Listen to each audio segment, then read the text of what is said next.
6 மணி இல்ல 5 மணி ஆகும்போது எனக்கு பயம் வந்துடும்.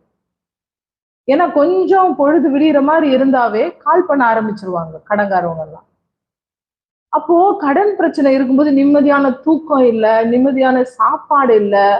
ஒரு சாயங்காலம் 6 மணி அந்த மாதிரி ஆச்சுன்னா வீட்டுக்கு வந்துருவாங்க.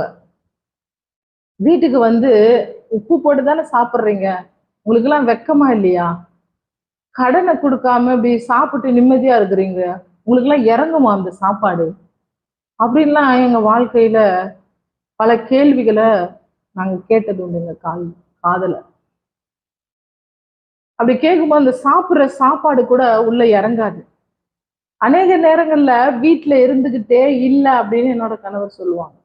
ஏன்னா கடன்காரர் வந்துட்டா என்ன பண்ணுவாங்க? தேவையில்லாத வார்த்தைகளை பேசுவாங்க, அசிங்கப்படுத்துவாங்கல்ல. அப்ப கடன்காரர் வீட்டுக்கு வந்து முன்னாடி வந்து நிக்கும் போது சுற்றி உள்ள ஜனங்கள்லாம் வேடிக்கை